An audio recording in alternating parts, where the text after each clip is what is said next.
Yeah, hello from Copenhagen. I am Dr. Johannes Midskart, and I will give you a tour of Nytorv, which is New Square, where Kierkegaard lived most of his life. And the first thing I will do is actually to show you down on the footwalk here. So if we go down here to the footwalk, there is a quotation from Kierkegaard. I will read it in Danish first.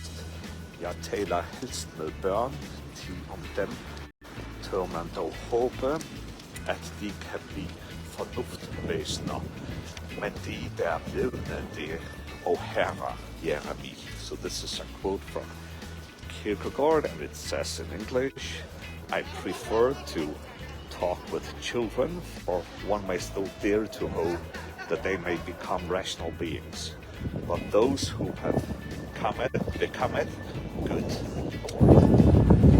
And yeah, so this was a quote from Either Or, from author 8. And then also here on the New Square there is another quotation, and I will just read it in English and I will show you in Danish. It says that geniuses are like thunderstorms. They go against the wind, terrify people and cleave the air. And this was from one of his journals, and this was a quote from 1849. Yeah, and then I will move over to this house, Nytorv number 2, and I will show you a memorial plate here. And I will just get close to it. And this is in Danish. In English, it says that in this house, in the house that was here until 1908, which means that this building is not the original building where Kierkegaard lived, but in this house that originally lay here, Sir Kierkegaard lived from his birth on the 5th of May in 1813 till the 7th of April in 1848. And this is not exact, this is not true actually. He lived here for, I think it was for 28 years. And then he lived in 9 other addresses the last 17 years. And let me just show you myself and also the original house. Yeah, so Kierkegaard was brought up here in Nytorv on this address, and it was a house that his father bought around 1800, and then they rented out many flats, and their family, they lived on the ground floor and also on the first floor. And the house where Kierkegaard's family lived was removed in 1908, and this bank was built here. And then we will look at the pictures. If we take the first picture, so this is actually how the house looked like, where Kierkegaard was brought up. This second picture is the house to the right, and this was a pharmacy. And a pharmacy at that time in Denmark was totally different than it is today. For example, a pharmacy, they promoted and sold tobacco. And then the third picture, this was the town hall, and there was also a court. And if you look at the fourth picture, this is actually a lithography, which means that this is a drawing with colors. And this painting is from around 1840, which is actually the time where Kierkegaard lived. Yeah, and if we now look at me again, we can see that the court is still here, and today it's not a town hall, it's only courts which are here. And if we move up here, we can see this is the tower. The tower there is the tower of Our Lady's Church of Kierkegaards. So these buildings are still here, and those two buildings are actually the only two buildings which are left, because in 1895 there was a big fire in Copenhagen, and then there was the bombing of the English people, and then they built up again the church, which I showed you, and the courts. But yeah, and then of course they built all the other buildings, but these are all newer buildings. But the courts are, yeah, they are kind of they are built around the time where Kierkegaard lived. So I think it was maybe when he was 10 years old that the courts building was finished, and Our Lady's Church was also finished around the time when he was a boy. Otherwise, if we go out on the square, so they lived there in this house in this place in Nytorv, and then outside there was the new square, Nytorv, and before the fire in 1795, there was actually a town hall which was here, and I'll just show you a little picture of that. So this is actually the ground structure of the town hall, and I just want to show you that over there, that's actually a memorial place where they used to hang people. They used to physically punish people there. And this is 20 or 25 years before Kierkegaard was born, but the people will still have remembered this at the time he lived. And otherwise, on this new square, when Kierkegaard lived, there was a market, a farmer's market. And at that time, all farmers in Denmark were obliged to sell their stuff on a market, and it happened here in Copenhagen. And they started to sell things at 10 o'clock. And then we also have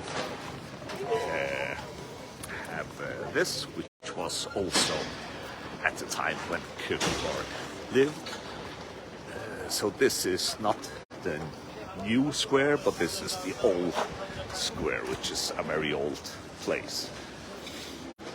And then if we go up here, we can see the tower of Our Lady's Church of Kierkegaard. And I want to walk up now to Kierkegaards, which is just a street over here, and it's green, so I'll just walk.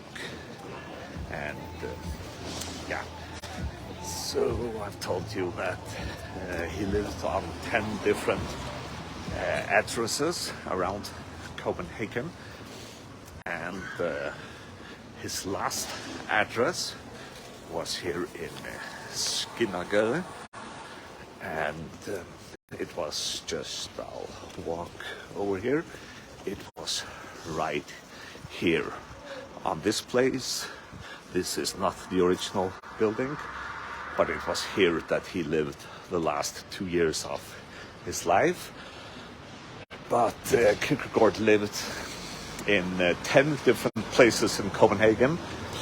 And why did he do that? Maybe it was because he was very critical about how the light was coming into the room where he was writing. That's true, that's what he has written himself.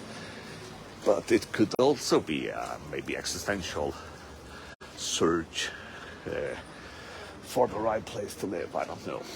I just want to show you here. This is a very famous old Danish cafe. It's called La Glace, where they have layers cake with a lot of cream. This is a very popular place. So if you come to Copenhagen, you must definitely go there. Even though it's an old place, it was not during Kierkegaard's time. It's, yeah, I think it's maybe 50 years after Kierkegaard that this famous cafe was started. Yeah, I'll just walk down to Nytorv again. Yeah, and Nytorv is the place where Kierkegaard lived most of his life, and probably, as you know, his father, he talked rather serious talks with his children. I think the talks were too serious for small children. I am trained as an educational psychologist, and yeah, I think the talks were actually too heavy for children that his father had with him. But a good thing that his father did to him was that he walked with Søren in the living room, and then he imagined that they walked around Copenhagen. So they did not actually go around Copenhagen, but his father used their imagination to walk in their living room. And I think these tours, they have provoked Søren Kierkegaard's creative imagination. So this was actually the place where he lived, on Nytorv number 2, but this is not the original house. And yeah, I want to walk down to the old beach, which was like a central place where people met up at that time. And when I'm walking down there, I can just talk about that Kierkegaard, he loved to walk. He took daily walks several times a day. And maybe because it was he loved to walk, but he also writes that he took a people shower when he walked. So he was showering himself in people. And when he walked, he talked both to the high and to the low. And this was unusual because at that time, if you were an upper class person, you would only talk to upper class people. But Kierkegaard, he talked to all people. And yeah, after the death of Kierkegaard, there was a book published by Hans Bruckner, and the book is called Memoirs of Kierkegaard. And there Hans Bruckner, he talks about Søren Kierkegaard, and he talks about that Kierkegaard, he walked a lot around Copenhagen, and he was talking to people. And Hans Bruckner, he says that Kierkegaard, he greeted people in a special way. He made a tiny movement with his eyes, and the tiny movement with his eyes, it could be tender, it could be mild, but it could also be taunting. And Kierkegaard, he wrote several times that when he walked and greeted people in Danish, han satte sig i rapport til forbigående, which means in English that he revealed himself to the people he talked to.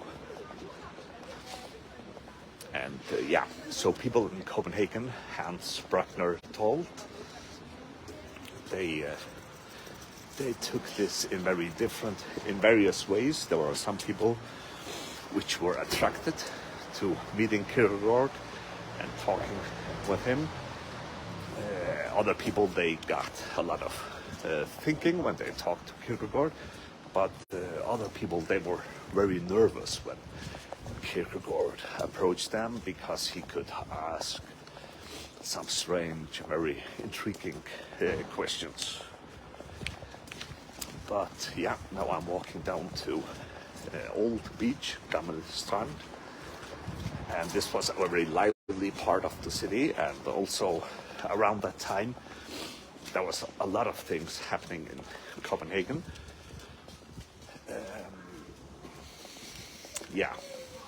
When Kierkegaard lived here, the number of inhabitants rose 4 times. It was also very noisy, very dirty, but also a lot of culture and a lot of things happening here in the streets of Copenhagen. And there are very few houses left from the time where Kierkegaard lived. There are these buildings like Vor Frue Kirke, Our Lady's Church, and the courts, and some other buildings by the same architect. It was C.F. Hansen, and his style was New Classicism. And now I want to show you a very old house. So it's this house, and this house could be from close to that time where Kierkegaard lived, but not exactly, because it's built with bricks, and they did not use bricks at that time, but kind of the way the wood holds the house, that's kind of something they did at that time. And now I will walk down to Old Beach, and Kierkegaard, he praised Copenhagen for being big enough, but it was not too small, he also said. But he was also very ambivalent about the city. He writes several times that it was a noisy and a dirty city. And he also says that a city is made for the masses, and we are not urged to truly find ourselves in a city. And in a city, people, they do a lot of things for pleasure, and Kierkegaard writes that many of these things is a waste of time. So a city, Kierkegaard says, encourages people to laziness. But as I told, he's very ambivalent about Copenhagen, so he also loved the city. He loved to go to the theater at Kongens Nytorv, which is not New Square, but it's another square in another direction. There is the Royal Theatre. Kierkegaard was also a man which kind of followed very much what happened in the city. And I think it was 1835, the Tivoli Gardens, they opened in Copenhagen, and the Tivoli Gardens are still here. And if you come to Copenhagen, you should definitely spend a day in the Tivoli Gardens. It's a lot of restaurants, cafes, nice gardens, and there are some amusement parks things. And here you can see that in this house there lived a man called Carstensen. It was, I'll just have to look here, I think it was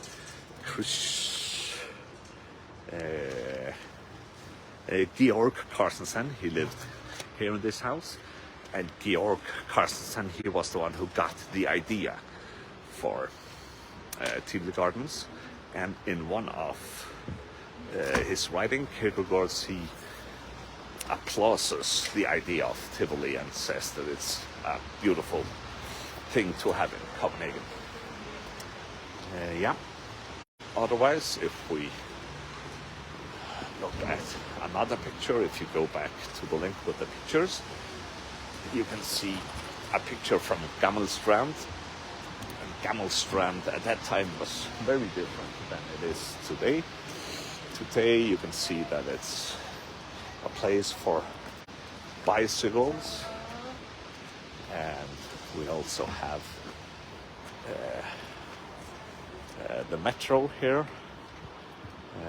That's the red sign, and yeah, but at that time this was a proper beach with sand, and there were fishing boats, and then the fishmongers, the women who sold fish, they used to stand here, and here's a statue of a fish woman, and they used to sell fish, and they used to talk very loudly and also do some rumors and talk with people. On this other side there is again a building of C.F. Hansen, built in new classicism style. And if we go over here, we can see Christiansborg, which is the parliament today for Denmark, but at that time it was a royal castle. And this castle of Christiansborg was actually standing at the time that Kierkegaard lived. So Christiansborg is there, but it burned down several times and is rebuilt again. We also have the stock exchange, which is over there. There's a rather strange spear, which is the stock exchange. And then behind the stock exchange, we can't see here and time is running out for me, but behind the stock exchange there is Langebro, which was the bridge to Christianshavn, and there's a very good text about Langebro, the long bridge, where Kierkegaard talks about the life in the city of Copenhagen and then the peaceful life of Christianshavn. Yeah, so this was actually the tour. So thank you for following me.